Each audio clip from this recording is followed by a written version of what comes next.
right, ladies and gentlemen, welcome to another episode of Reactionary Opinions. What a great evening, dedicated as always. It's Friday the 27th of September at 8:15 in the evening, and myself, Dylan, and Russell are sitting here, and we're going to be discussing a very interesting topic in just a bit. D-Dog, how you doing there, brother? Doing good. Just ate a bunch of sausage. I shaved my head and was absorbing a bunch of fascist propaganda. So I'm feeling real reactionary tonight. Wow, that's dodgy. Russell, how are you doing there, bro? Yeah, I'm doing well. It appears that it's a fascist Friday night this evening, and I'm sitting here wondering if old Master Dylan here can red pill me on fascism. Yeah. So, Russell, how did that Cape Town marathon go? You reactionary fitness freak. Well, I was a bit undertrained for it, but I came in.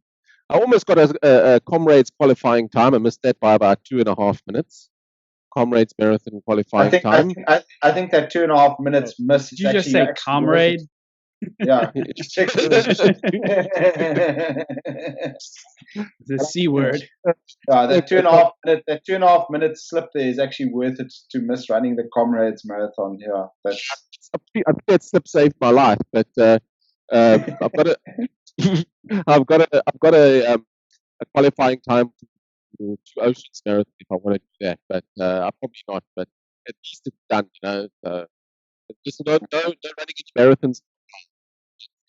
That's still pretty retarded, but anyway, running marathons as a whole. Anyway, so ladies and gentlemen, before we get into the topic of discussion for this evening, I have a montage of memes because social media has been an absolute shitstorm with Greta Thunberg and all of her utter horse shit. Let me just say one thing. Folks. The whole Greta story is nothing more than propaganda to push taxation on the people. If you think anything other than that, you are absolutely delusional, and it's time that you wake up. Okay, what's it called? Bleeding heart liberals. Okay, that poor child, she's being abused and stuff. You know what's interesting, Dylan, is.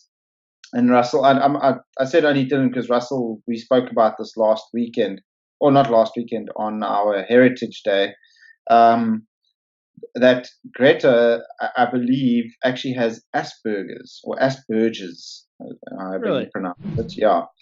And the problem with Asperger's is, and I looked this up, and it is actually true, is that you can't sort of distinguish between so there's no gray area between opinions and beliefs. It's either one way or the other, and it's complete one way or the other. It's not like there's no sort of middle ground. There's no gray areas and stuff. So her mind isn't able to sort of rationalize a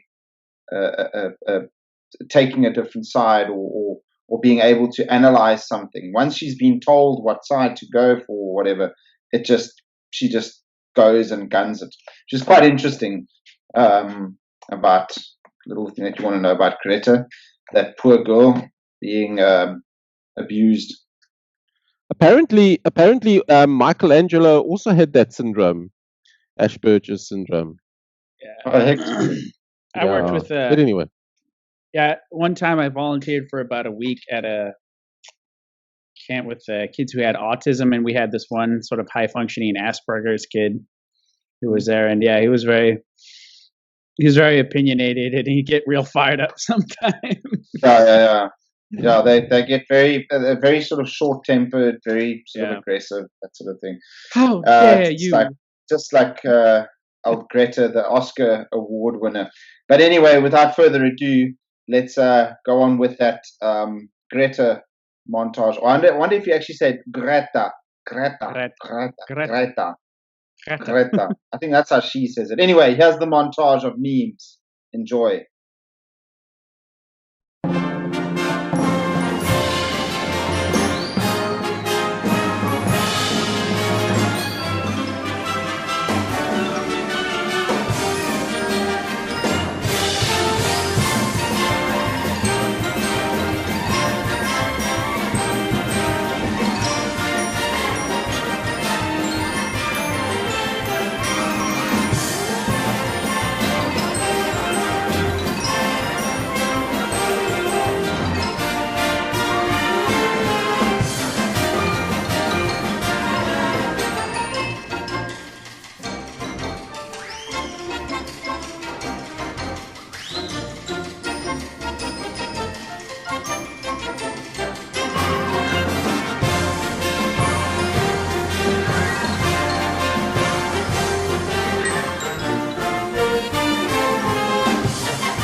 that's it. Cool. So good. Ladies and gentlemen, welcome back. That was a fantastic little montage of memes. I hope you enjoyed them. The internet's a wonderful place. Oh, it's fantastic. Don't you just love those memes? Literally before, it's almost like before that speech even became mainstream, the memes were out already. Memes come out before mainstream media these days. And yet more people with Asperger's were sitting there waiting at their keyboard for the press conference to start creating. Yeah, exactly. More people with Asperger's. Anyway, ladies and gentlemen, the subject the topic of discussion this evening, we're going to be talking about the good old F word. Russell and Dylan alluded to it. Fascism. We're going to be talking a little bit about what exactly fascism entails, the philosophy behind it. Myself, if I had to talk to myself, I don't really know that much about fascism. I know a very basic amount about fascism in that it is absolute statism, which means, you have to, give up to all your freedoms and stuff to the state, and you basically to the glory of the state. And like Russell said, I believe that fascism was sort of what would you call it? A nostalgic look back on the Roman Empire and that sort of thing because of the aesthetics of it and stuff. Quite interesting. Anyway, Dylan, I think that you should just sort of take it off and take it away there and talk about get the ball rolling.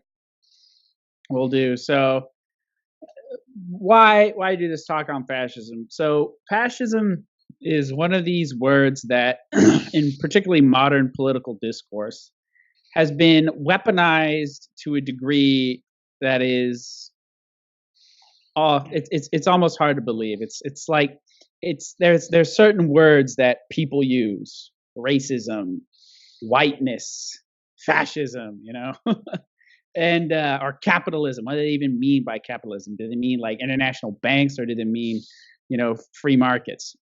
Never explained. These are terms that are applied but never explained, and they are used as a rhetorical bludgeon for people who hold center-right opinions or even centrist opinions nowadays.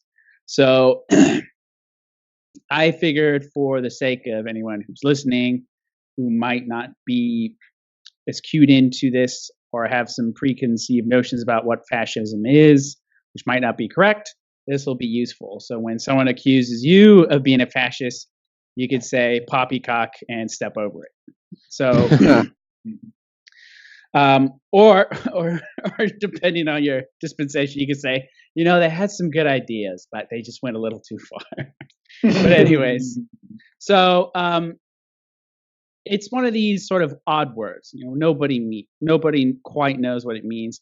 Communism, to another degree, we could talk about that later. But they assume that communism is socialism, and really, communism's Marxism's the theory, and socialism is a stage of the theory. The end goal is communism.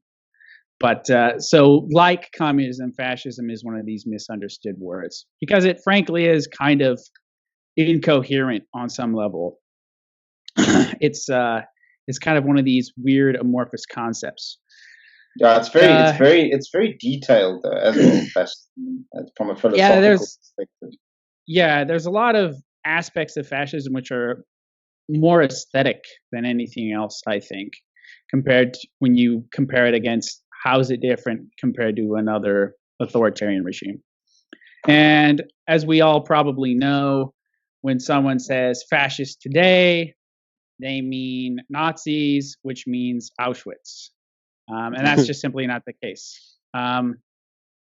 The left are happy to label anyone who's right-wing, populist movements, and well-meaning, ignorant libertarians and boomer conservatives, are also happy to label the left fascist when they're not either. So, what is this word? So, first off, let's talk about what fascism isn't. I was thinking about talking about what fascism is, but I think it'll be interesting to talk about what fascism isn't. So, first off, for anyone who's listening, fascism is not National Socialism. It is not Nazism. These are different concepts.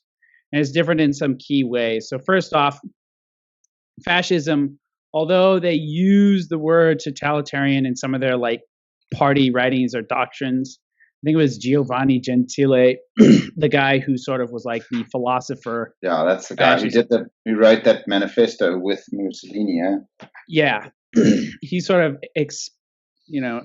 exposits sort of what fascism is, and the term totalitarian is used, but I think in that particular concept they mean it in more of a not exactly what we'd consider totalitarian. So everything's sort of like inside the state, and the state has like this mystical entity, but it's not necessarily interested in like reforging man as he is in the same way that communism was. Fascists kind of recognize that man is not this sort of perfectible creature.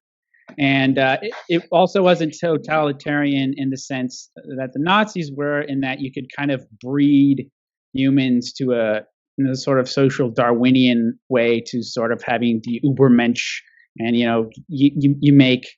you basically breed hyper Aryans, and like Goku when he goes into Super Saiyan mode, he's just blonde and awesome. That's not the case. So fascism is nationalistic, but again, unlike the Nazis, it's non-racial. So Mussolini made it very clear that he was dubious of even concepts about race. So in this way, they are extremely different than the National Socialists. National Socialists were hysterically racialist thinkers. They thought that way. They thought of people as kind of like breeding dogs, basically, in order to get rid of undesirables and promote desirable genes in society, so that you could, in a way, kind of through social Darwinism, have the top group the cream rise to the top in a certain way. And this is true not only in Mussolini's Italy, but in other areas of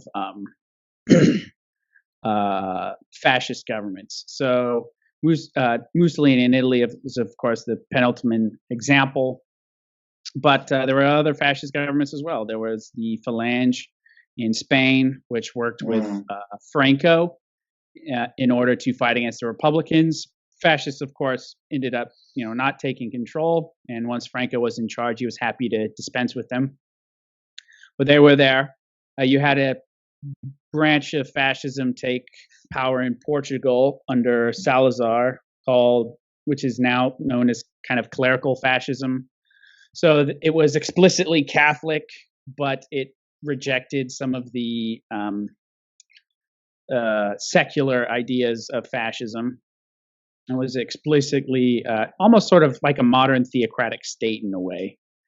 And also in Austria, the fascist government there, before the Nazis ousted them, was not particularly hyper racialist like the National Socialists were. And a lot of these parties, particularly, well, at least in Italy, the initial example, it wasn't anti-Semitic either. And these are all ways that they're different from the Nazis. So there are members of the fascist party who were happy, with the way things were going. You could join.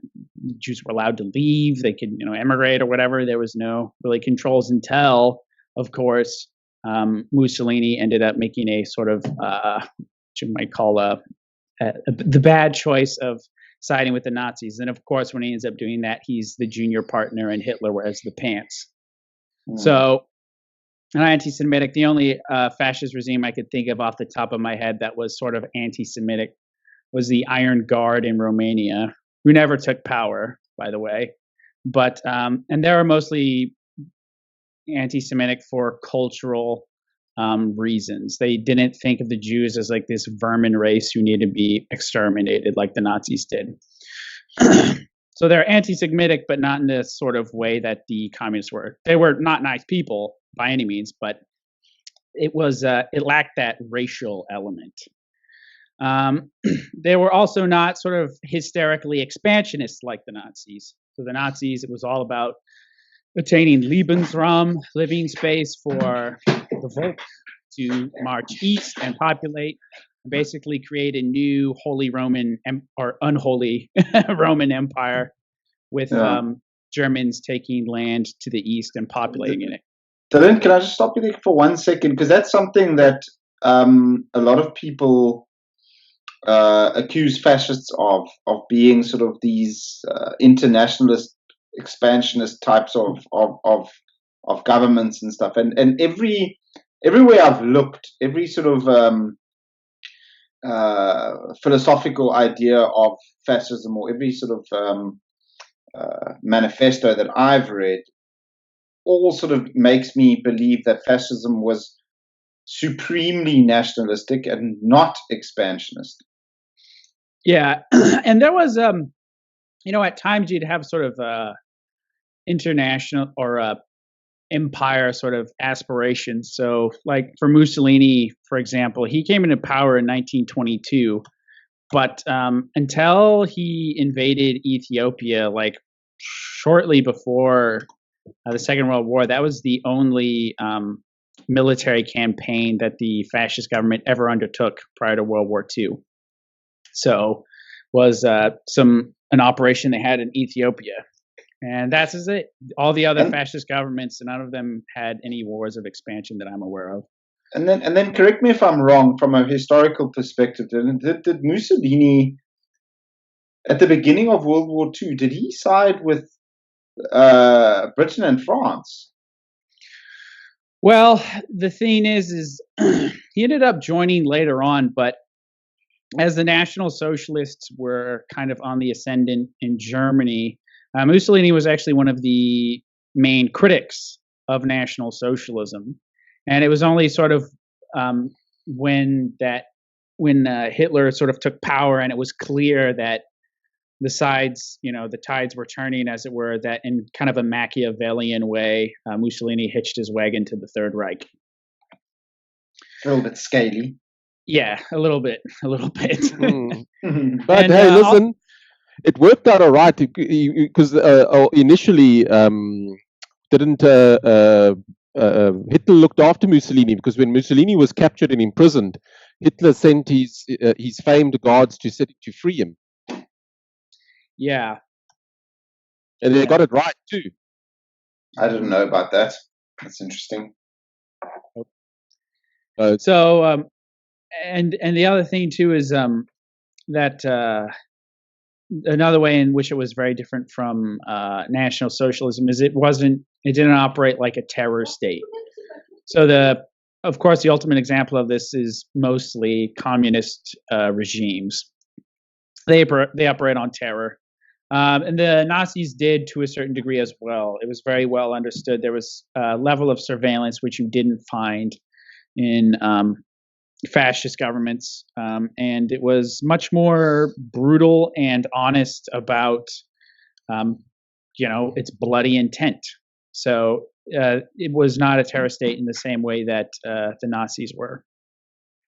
Another thing that fascism isn't is that a lot of people will, you'll see this with like clowns like Jonah Goldberg, or some people, they have that, he wrote that book, Liberal Fascism, which was ridiculous.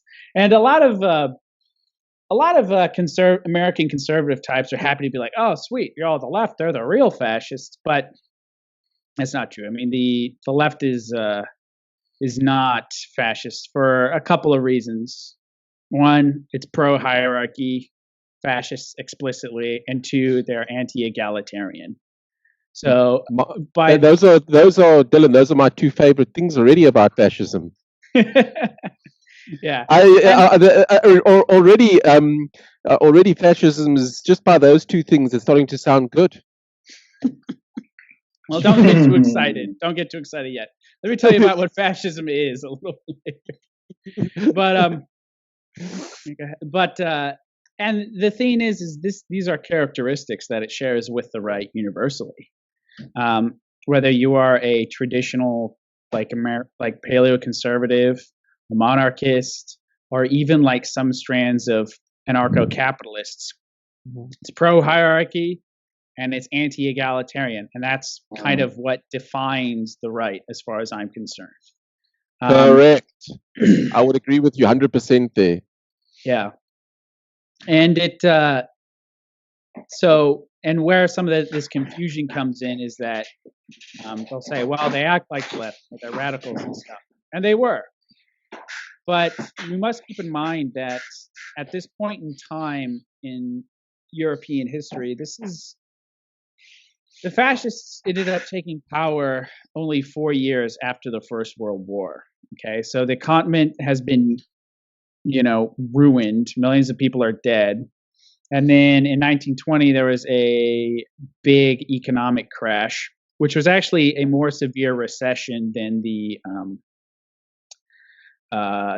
stock market crash of 1929. So, which heralded the Great Depression. So it was actually more extreme. It wasn't as protracted, but it was really severe. And Italy had, they had lost a lot of men at this time, and the country wasn't as rich as its northern neighbors to begin with. So there was a lot of political turmoil, and Italy at the time was racked by national strikes. Communists at this point in time were in the ascendancy all across Europe. They had just taken power in Russia. And for a while there was a real legitimate threat that communism would spring up all over the continent. There's a lot of disillusioned people who were, kind of traumatized by the war. Things had gone to shit, and now they're poor, and millions of them were dead. So a whole generation. It's generally that that's sort of setting the stage for something like fascism to come up. So poor economy, national crisis, no identity or no national identity, that sort of thing. And now, fascism fits perfectly in there. You know what I mean? Yeah. With a real legitimate ascendant communist threat and weak governments. So what ended up happening is the fascists, and why they're sort of mistaken as leftists for being revolutionary and radical, because in a certain sense they were, which isn't usually sort of how the right operates. They took on sort of tactics of the left and some of their, ways of operation to counteract them. So communists would have street battles, and the fascists, the black shirts would run out there and kick their ass and, drive them out of town, basically. So like fighting fire with fire, basically. Yeah. So things have gotten to the point that the fascists were sort of an inherently sort of reactionary movement, because you had these communist uprisings, and they're literally about ready to take power in a lot of these places, and they're like, nope, we're not going to do it. And they didn't really have a really ironed out philosophy until later on. They just knew they couldn't let the communists take control, and they were pissed off with the liberal governments that were sort of in charge at the time. So, and the other thing too is it's really easy to sort of lump fascists in with, Pinochet style authoritarian dictatorships. Your boy there, Scott. General. Yeah. But fascism's different in a number of ways, because mostly in function, it's not a ton differently. But in ideology, it's different, and in the sort of aesthetic. So fascist is kind of at once sort of futuristic and like harkening back. So they got a bunch of this weird art. They got these columns, and if you look at there's this brilliant, this crazy building they built where the party headquarters, and it's got like this like stoic like face like just stuck on the side, chiseled into the side of this building, and it's very odd. But it's almost occultic. Yeah, almost. So that's basically what fascism isn't. So it's not Nazis, it's not leftist, it's authoritarian, but in a different way than your regular military dictatorships. And it's, it looks leftist, but it ain't, in terms of how their tactics prior to taking power. I'm very interested by Sorry, Russell, carry on. It's right-wing leftism. Yeah. So like if you had Antifa types who went to the gym and ate more meat and lived in, and hated egalitarianism, basically. Yeah. Well, that's something that that from what I've picked up and stuff is that fascism doesn't like weakness and that sort of thing. It's not obsessed with like the Übermensch like Nazism was, but it doesn't like weakness. Like it prefers the people to look each other in the face and that sort of thing, rather than be snide and sneaky like Marxism would have you do. You know what I mean? Yeah. So that's something that I picked up from about fascism.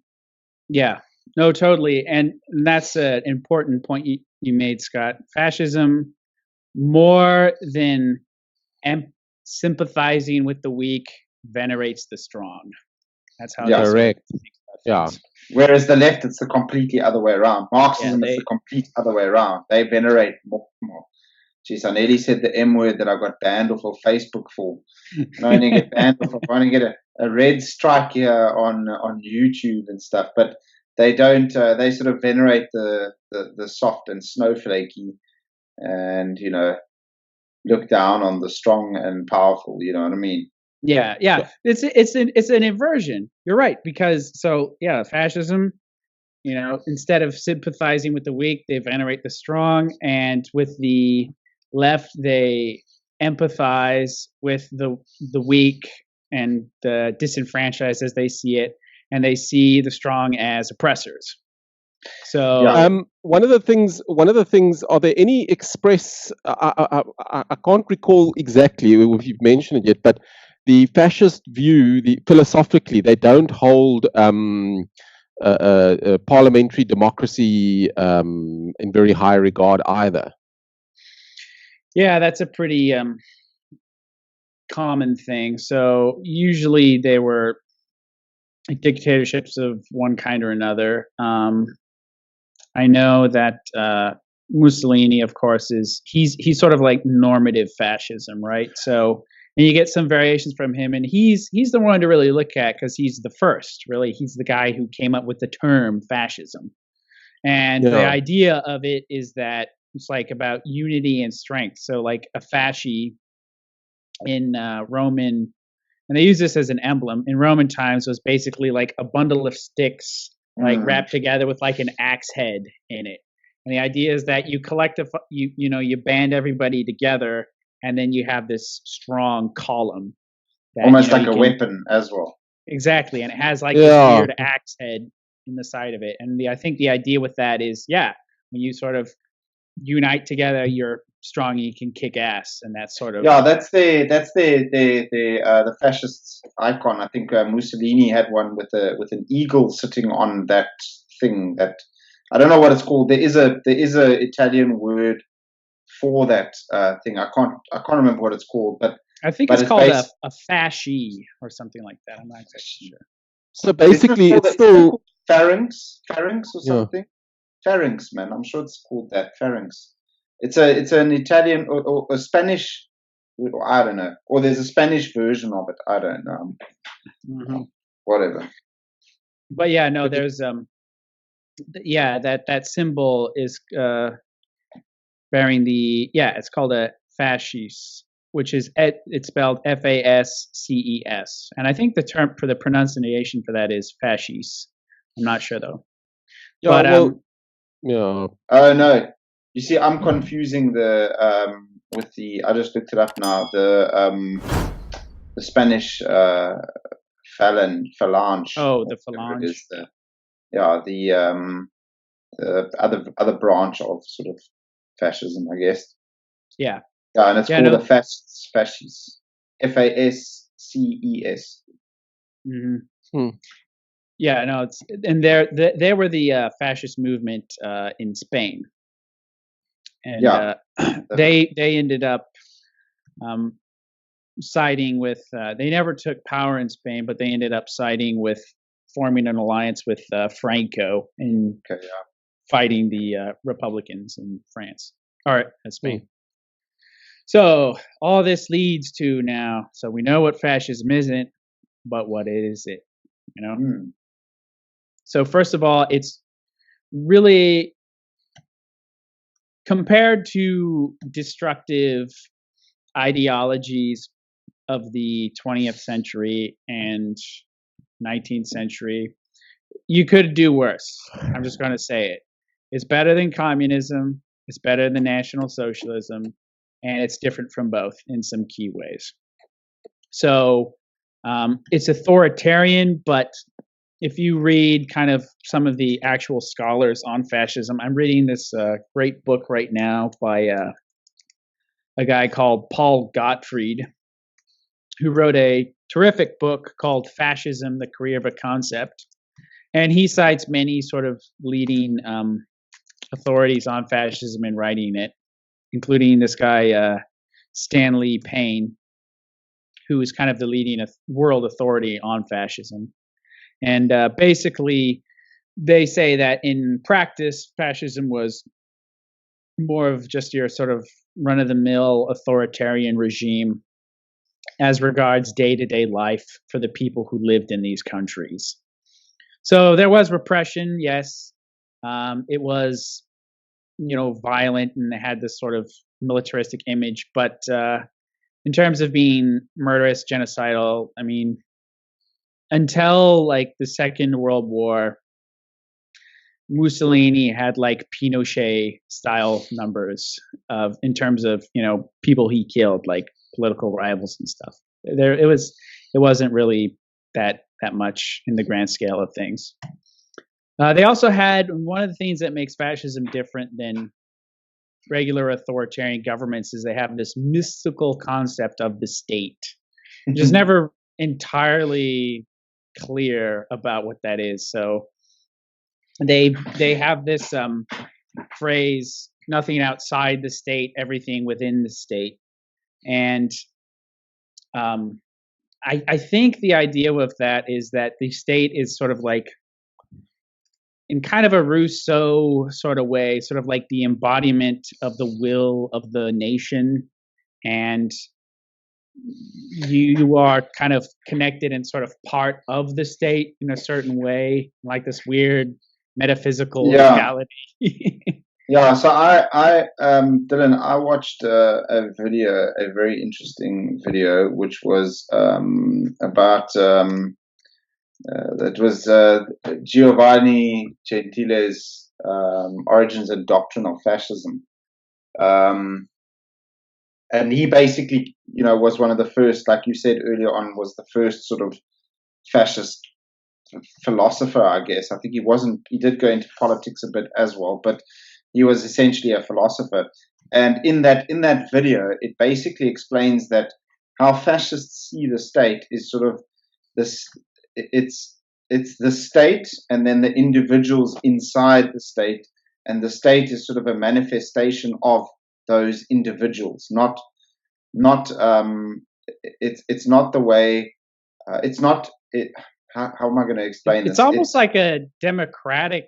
Are you talking? It almost sounds like a sort of weird democratic manifestation of the nation in a weird way. I think is kind of what it is. Yeah, but it's very religious as well, actually. Yeah. So it's kind of like democratic will of the people without a democracy. Yeah. In a mystical, wrapped up in a mystery. That's what it kind of sounds like. I think that's why fascists are generally very sort of prone to religion, because it's the manifestation of that religion in the culture, in the state. If that makes any sense. Possible. Quite possible. Very often, you could picture a theocracy being a fascist theocracy. You know what I mean? If a theocracy is going to be a theocracy, it's going to be a fascist theocracy. You know what I mean? Yeah, that's the whole logic behind it. And there is talk of that in that actual video of, well, not theocracy, but there is talk of fascism being very sort of religious. Yeah. No, it is. If there's going to be a theocratic state, it's probably going to have be very, very much aligned with fascism. You know what I mean? It's without a doubt. it's gonna end up that way. It Yeah. kind of like seems that way anyway. That's what I'm understanding. That's true, and it's no accident, I think, that a lot of I'm trying to think of one that wasn't. Like all the fascist movements that actually came to power were in Catholic countries. Yeah. And one of the and a lot of, like, you guys are right, there a lot of the imagery they're talking about is kind of, it's religious thinking to a certain extent, in a very real sense, and it's also aware of that, and at the same time not anti-religious. So another sort of example of this, which is related to what you guys are talking about, was I think it was Antonio Salazar, who was the leader of Portugal, and he ran a government which is different in some regards, but it's sort of termed clerical fascism, because it takes the operations of fascism and the critiques that fascism has of liberalism, and instead has an authoritarian sort of Catholic governing structure. So it's more, instead of having this mystical concept of the state, it's like, the Pope. Well, I mean, didn't Mussolini? I mean, one of the first things he did before, or sorry, it was probably one of the last things he did before nailing down complete and utter power, was, as far as I know, he made some sort of agreement with the Vatican. Actually, some sort of, I don't know. I wouldn't know what we call it, a decree or something that he made with the Catholic Church, or with the actual Vatican, as far as I know.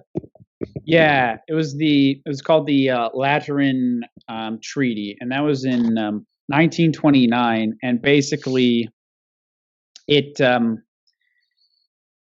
was ratified by the Kingdom of Italy, and it sort of, I think what it ended up doing is it basically recognized the Vatican as an independent state. So that's what the Lateran Treaty did. So in order to,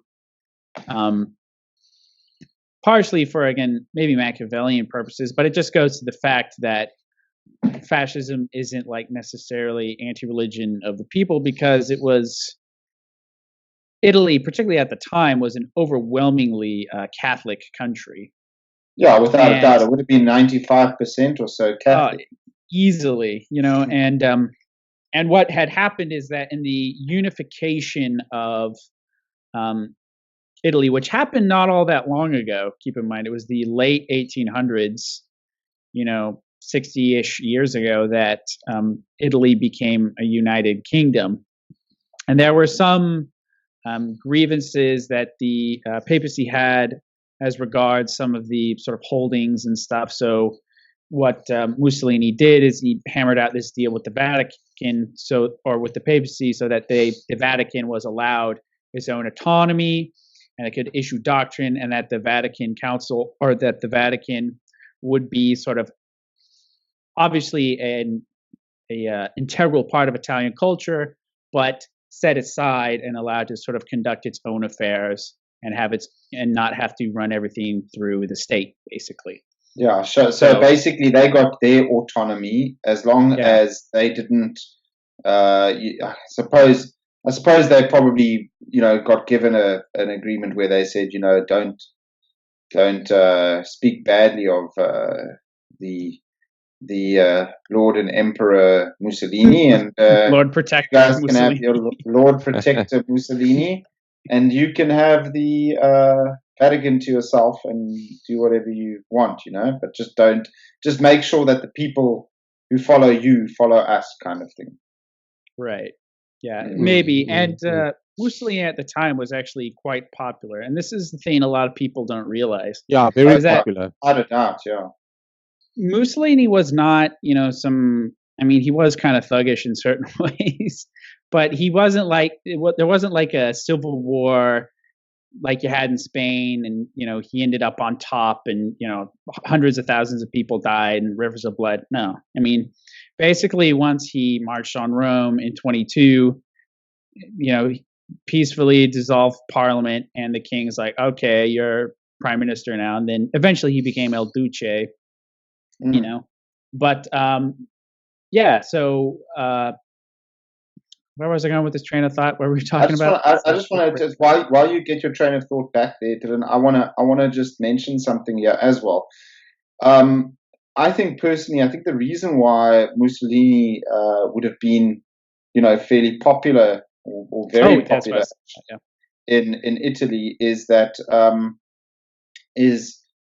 that here you have a country sort of in an economic crisis, a loss of a national identity and stuff. And, you're living in a country, in Italy, in Rome and that sort of thing, where the literal streets that you walk on are the same streets that emperors and stuff walked on. And you see everything crumbling around you. And you as an Italian who knows where you came from, and you look where you're standing now, and you're just like this poor sort of, run down oak who can't even afford to buy a loaf of bread kind of thing. And your ancestors, your ancestors was Kangs and all, and was Kangs and all that, and all around you see the glory of Rome, you know what I mean, in its glory days. And here comes Mussolini, who's telling Oaks to remember that, to say, listen, you Oaks was Kangs and shit, and let's rebuild, make Rome great again kind of vibe, and I think that spoke to a lot of Italian people, and I think even in today's discourse, I even think that you see it sort of projecting through in today's politics in Italy as well, and it's an easy thing to lock Italian Oaks onto, because they are very proud people, Yeah, particularly at the time, and he was quite popular, and not only in Italy, but outside of Italy, up until even like I don't know if you guys know who Marcus Garvey is, but he was this guy, I think he was Jamaican-born black nationalist in the Caribbean, and he started the whole like Back to Africa movement. And he was all about Mussolini. He's like, oh, this guy's great. Of course, until he invaded Ethiopia. But a lot of the American New Dealers and politicians started looking at Italy at the time as sort of like, this is kind of a a sort of third way of sorts between liberalism and socialism, and it seems to be working, at least for them. And it's quieted things down. Things are working okay. Mussolini was, I think he was even on, he was all over the place. People, he was the like the way the mainstream media treated the hell's his name, Hugo Chavez, up until he died, kind of thing. They're like, let's see what Mussolini's doing today. But it was very. He wasn't the bloodthirsty tyrant despised by everybody that people might think. I think interesting. Sorry, carry on, Russell. Interesting how Dylan, we've spoken just generally about the nature of fascism and that sort of thing. I know that every political system has an attached to it a economic ideology. So I think you probably find fascism has a lot to do with a lot of state interventionism, and basically fascism would entail things like, let's create demand for our own products, let's produce our own products, let's these sorts of things. It's the will of the nation to be great and not dependent on anybody else. It's all those sorts of things. Well, one thing I know that they definitely hate is they hate unions. Yeah, no, and the thing is, that's why. What's that, Russell? because of the class warfare attached to unions. Unions being agitators. They don't. And basically, envy breeders and agitators. Yeah. No, as far as I don't think there were. They were definitely anti-union of the kind we're talking about. That's for sure. Yeah, well, the Marxist unions, basically. Yeah, they definitely didn't tolerate those, and that's part of the reason I think why they were popular is because you had mass strikes and stuff. So it was like back in the day, it was kind of like Casatu on steroids, essentially, in Italy, and so they're just like, enough of this shit, crack some skulls, get back to work, Lee Kuan Yew style, basically. Yeah. Like you don't want to work here. There's the door. Get the hell out. Sort of idea. But they allow for organized labor, of course, to a degree, but not the sort of disruptive, like nationally economy crippling sort of strikes that were common at the time. In terms of economics, they were, again, this sort of fusionist third way. The fascists had this sort of corporatist model of the state and society. So everything's kind of like interconnected. So the capitalists were kind of like renamed the givers of work, essentially. And they were wise enough not to, like totally nationalize private industry and seize the means of production, communist style. They didn't operate like that. They were much more kind of like, actually in terms of their intervention, some of it was actually less extreme than some of the proposed plans by the New Dealers. So they wanted, like if you read some of the stuff about the American New Deal, and some of the stuff that was passed but later rescinded because it was deemed unconstitutional, it's pretty eye-popping how radical some of this stuff was. And the fascists, of course, being people of that time, having the understandings they did, they ended up sort of kind of building a union of sorts between the state and large enterprise. So that it was kind of like how in the 80s, Japan had this ministry called MITI, which was an acronym for something. It was basically a partnership between large enterprise and the state. So in terms of advisory roles, tariffs and shit like that. So they were not free marketeers, but they weren't out and out socialists either. They and part of the reason I think why the fascists were popular at the time is because they sort of assuaged some of the bourgeois, middle class angst in Italy with the rising socialism. So they're like, all right, these people are going to change some things. They might take a bigger role in my business, but they're not going to take everything that I have like the communists and socialist revolutionaries will. So onward fascism, I guess. It sounds another thing of fascism. Fascism is kind of like, because they didn't turn everything inside out and upside down. It's not as revolutionary. Let's really upend everything and change the natural order of things. They were almost they were authoritarian with a conscience. Yeah, no, they were. It appears that they weren't there. They weren't destructive. They from what you're saying, they took great care in not destroying anything. They were up for controlling for sure, but they didn't have this death wish for the nation. You know what I mean? Like, let's just they weren't about everything. Yeah, no, I hear exactly what you're saying. They weren't these sort of radical, the people as they exist are weak and they lack class consciousness. So we'll just implement war communism and send them into re-education camps so they could get class consciousness and become the new socialist man. They didn't believe any of that garbage. They were strongly patriotic, nationalistic, and most of the early joiners on of fascism were all veterans of the First World War. Would make sense.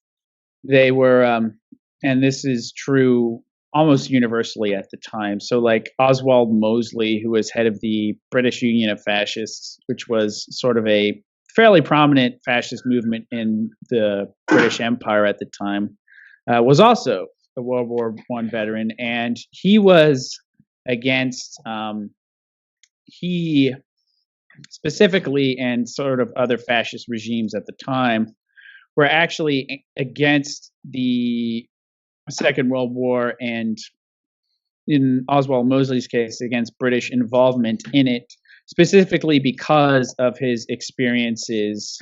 He was with in the First World War. Like, I know personally, like all of his friends were like down to the last man, were all killed in the First World War, and he was a fighter pilot, which at the time had like a 3-month life expectancy, and then he fought in the trenches, and he's like, no, I don't want my country to go through that again, and I don't want to go through that again. So a lot of these people were frankly kind of traumatized by their experiences between 1914 and 1918. Well, I think Dylan, I just want to add something to that. I think because Russell said, they were authoritarian, but with a conscience.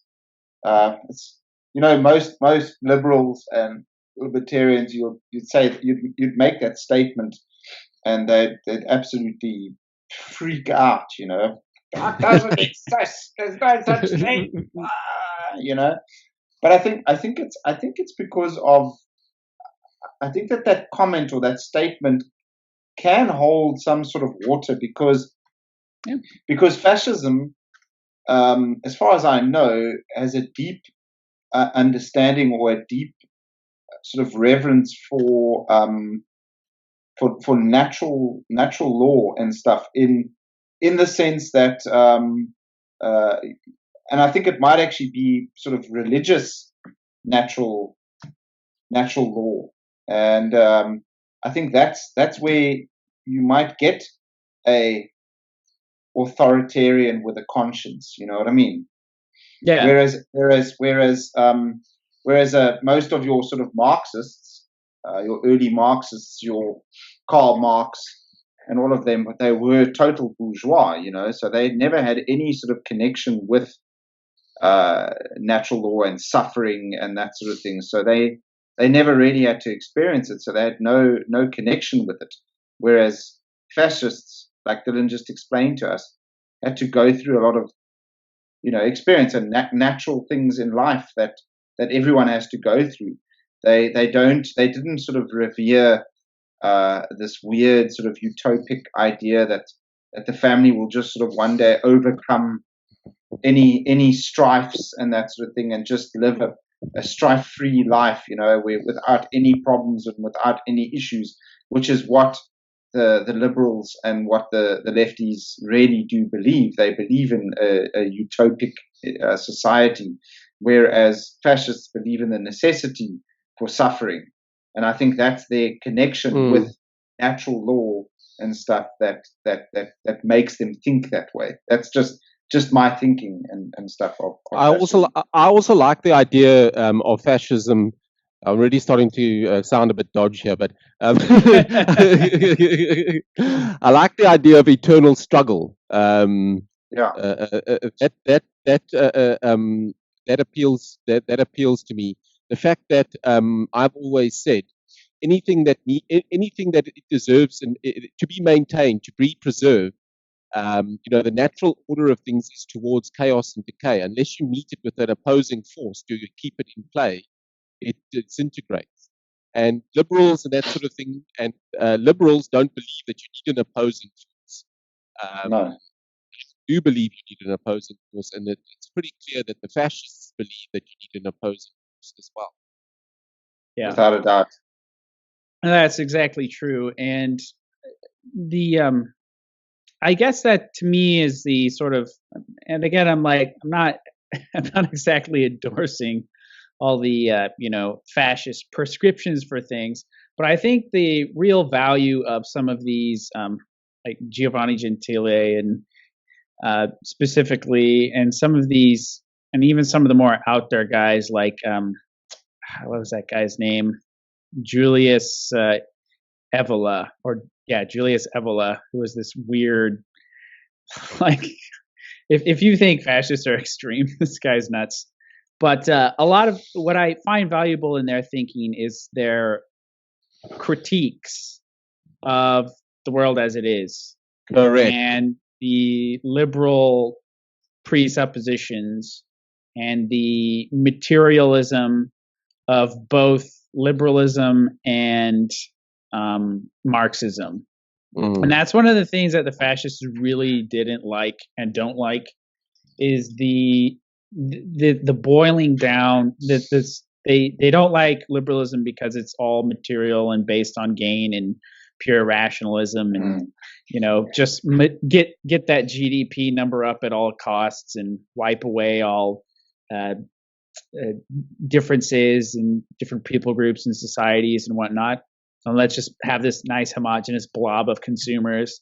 And they hate Marxism because it's material, aside from being egalitarian, being inherently materialistic in nature, viewing the course of history as a straight projection or a process from primitive communism onward due to materialistic forces that take in no account of the human spirit or religion or faith or identity or anything like that.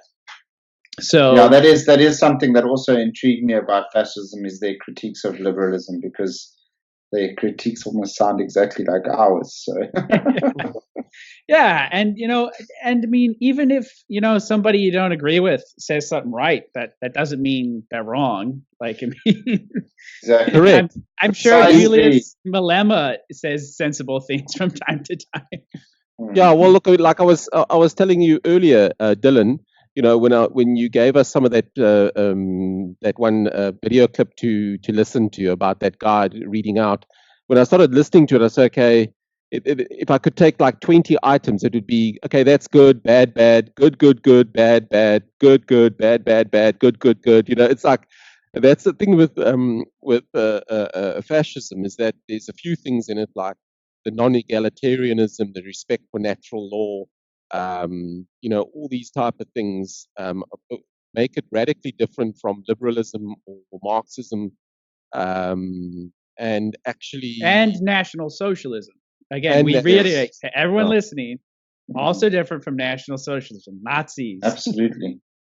Yeah, well, look, I mean, the thing is, if you look at the broad fascist ideas, they don't need to be based on anything like it's very, very possible and very easy for them to not be based on the weird racial stuff and all that sort of thing. It is actually possible for it not to be based on that, if you understand what I'm saying.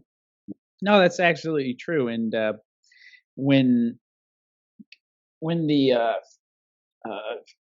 armed forces of fascist Italy went to Ethiopia, I think there were actually I think Eritrea was a colony of theirs. I'm having a brain fart at the time, but Eritrea on the border was a colony of theirs at the time. And there's like photos of like these,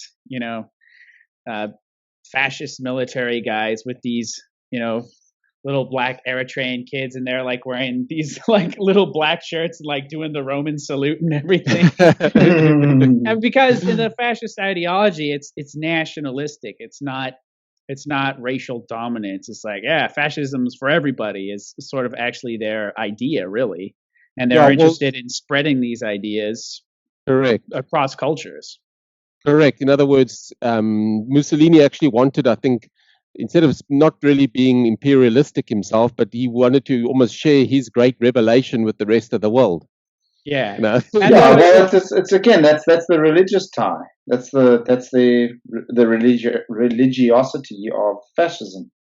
Yeah, and the thing too is that. But that's not that. Okay, wait. Sorry, we need to reiterate. Before liberals have a little bit of a fanny wobble over here. We're not saying that's by being almost sort of evangelical about your beliefs does not mean that you are expansionist and want to now go and conquer nations and stuff. Big difference. Yeah. No, it needn't be that. It needn't be that. It's just sharing your ideas with the rest of the world, and getting other people to listen and adopt some of them. I don't see how that needs to be anything invading other countries and that sort of thing. No need for that. Yeah, that's true. And in fairness, like we did say, Italy did, engage in a bit of imperialism, like in the Ethiopia case. But if you compare it, and the thing is you need to think compared to what, right? So if you're going to compare Mussolini invading Ethiopia, that's I'm not pro imperialism, obviously, but compare that to even the United States, right? I mean, even at the time, like they had seized the Philippines and Hawaii and sort of like a planter-led coup and stuff. Imperialism it's just sort of one of those things that unfortunately it seems like whoever's on top starts throwing their weight around, and Italy was doing that to a certain degree, but not in a particularly egregious way when you compare them to other even democratic governments, frankly, in terms of their how they projected their power outside their own borders. Absolutely. Yeah. And this is another way in which they were quite different from the Nazis. So the thing that they'll say, well, they march the same and they have similar regalia. And yeah, that's true. But again, who got what from who? It's not that the fascists were imitating the National Socialists. They're in power, more than a decade before the Third Reich was a thing. What I think? They have. Sorry, finish there. Sorry. Oh, no, I was finish, just going to say a lot of the fascist stuff is kind of superficial, right? So it's aesthetic. They kind of have like this militaristic vibe, and again, I think that's in no small part due to the fact that they're trying, like you guys are saying, recapture that sort of Roman glory with the martial virtues and stuff. A lot of them were also military veterans, is a second thing, and with that kind of cult of violence they have, around it, just like we're going to, rise to the top and be freaking badass. And even the salute, like the whole, people say Nazi salute, right? And we all know what we mean by that. It's a Roman salute. It's a Roman salute. And the fascists were the first ones to adopt that because they're trying to ape things which were more in the glories of the past as they saw it. Right. So they were like their emblem, the fascist emblem is Roman. The name with the eagle standing on top. The imperial eagle, exactly, and the Roman salute and the military aesthetic and all this calls to glory. It's ripping right out of Rome. Because even Adolf Hitler had a certain hankering for Roman glory things. Yeah. But Roman glory and stuff. So you could say that both of them sort of pilfered it from Rome, I guess. Yeah, and that's the thing. And he looked, Hitler, and this is again sort of how they're different. And I don't know if you guys listened to that second talk I sent you, but Hitler, he doesn't really fit on the left or right spectrum because he explicitly took the radical elements from the left and the right and tried to synthesize them under his sort of odd racialist ideas. And one of the things that was going on is the far right at the time, the fascists in Italy, they were the big dogs on the block. They were the people who were sort of standing up to liberal order. So he appropriated some of the aesthetics of fascism and sort of plugged it into his own bizarre, twisted, weird National Socialist ideology. It's like very synthetic. When I was gonna, that's exactly what I was about to tell you, Dylan. I mean, the things, it's almost as if when Adolf Hitler wrote his memoirs in Mein Kampf, got out of prison, Mussolini, basically, that was more or less when Mussolini was coming to power and coming to ascendancy. He merged his own beliefs that he wrote in Mein Kampf with those of Mussolini's ideas, and he came to these National Socialism ideas. You know what I mean? It kind of like you can see pictures. You obviously look. I mean, the thing is, let's be clear. I think he like you say, he appropriated a lot of things, but he created his own ideas on things. He was his own man. He wasn't just going to cut and paste his. He wasn't going to plagiarize Mussolini completely. He was going to add his own spice to things. So obviously, Mussolini kind of saw Mussolini's rise. And he obviously wanted to do the same for his ideology. So he obviously copied and pasted and kind of put everything nicely together for his own ideology, and then he rammed it home. Yeah. Yeah, no, it was I lost you there for a second, Russell, but I think I got the gist of what you're saying. But yeah, so he did. You're right. He did appropriate, I think, some of the things that he saw as beneficial in a sort of Machiavellian way, things that he could use. And yeah, there's no doubt about that. And yeah, Hitler also makes it very clear that these sort of traditional right, he had no patience for, and he explicitly defined his ideology as sort of neither left nor right. He's like, we're a synthesis of both. We take the extremes from both and meld it into this weird, horrible, synthetic Frankenstein monster idea. And that's literally what he said. Like, if you read sort of some of what he wrote about National Socialism and what it was all about, it was very incoherent. It was just like, what the hell are you doing? So, are you talking about Mein Kampf? Yeah, and just Hitler's ideology in general, and sort of how it's very. I mean, fascism itself is sort of hard to wrap your head around, but National Socialism is a whole nother level. Yeah, my other brother Graham actually read Mein Kampf, and he says it's a horribly written book. Apparently, it's the most boring thing ever. Yeah, it's like a stream of consciousness. Like it's like someone just downloaded their random thoughts and blurted them out on a piece of paper. That's what I feel it is. Yeah, and that was the thing. He's like, he starts from his early childhood, and then he's like, and at this point, I knew the Jews were up to something, and I'm like, and then he said, and then I went to primary school, and my father, who was a barrister, or whatever, and I'm like, this is so tedious. so needless to say, Netflix and everything will never buy the rights to make a mini series or something called Mein Kampf. Yeah, they won't. No, it'd be too boring. Netflix has got a serious love affair with the Nazis and Hitler and every second documentaries on Hitler and the Nazis, Hitler and this, and the Nazis that, and it's just Hitler and the occult, the gold of Hitler. The gold of Hitler. Yeah. It's quite disturbing, actually. I mean, 70 years later, and you're still on about this guy. Yeah.